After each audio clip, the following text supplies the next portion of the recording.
Good morning po. Baka na-miss nyo na yung ating mga baby bunny. So, ito na sila ngayon, yung anak ni Mommy White. Ayan, medyo madudungis na sila. Ayun nga po yung nagiging problema kapag ganito yung cage. Ayun, pumapasok nga kasi yung mga paa nila dito sa butas. Tapos, naabot nila yung dumi nila.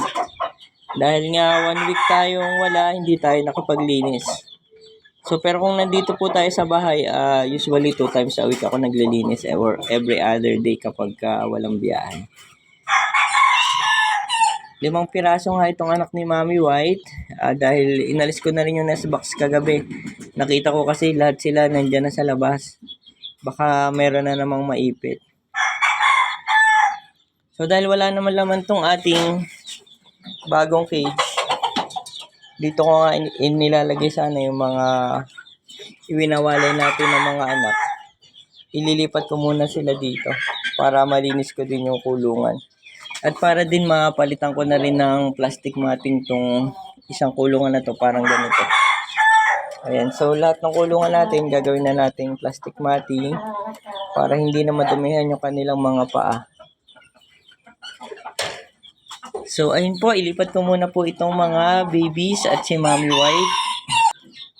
Ayan, pansamantala po, dito na lang muna sila hanggang sa sila'y lumaki na at maiwalay na natin. So, mahigit 1 week old na to. Ayan, mahuhulog pa yung isa. Tumalon, masyado na silang maliliksi. Ayan, medyo nag-start na nga rin pala silang kumain. Ang una nila kinakain, mga dahon muna. Hindi pa sila ganong kumakain ng feeds.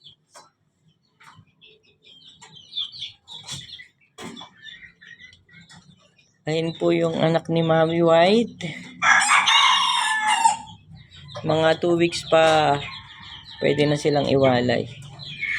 So, dyan na lang muna sila para mas maluwag at saka para din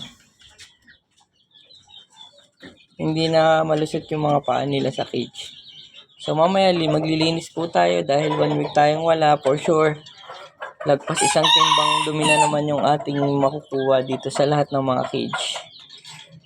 So, yun lang po yung update sa anak ni Mommy White. Ayan. Katulad ng iba nating mga inililipat na rabbit.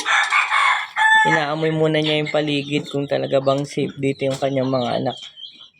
Dahil nga may mga ibang rabbit na ilagay tayo dito, naamoy niya yung ihi, yung territorial nila instinct. So, iwan na lang muna natin sila dyan. Salamat po.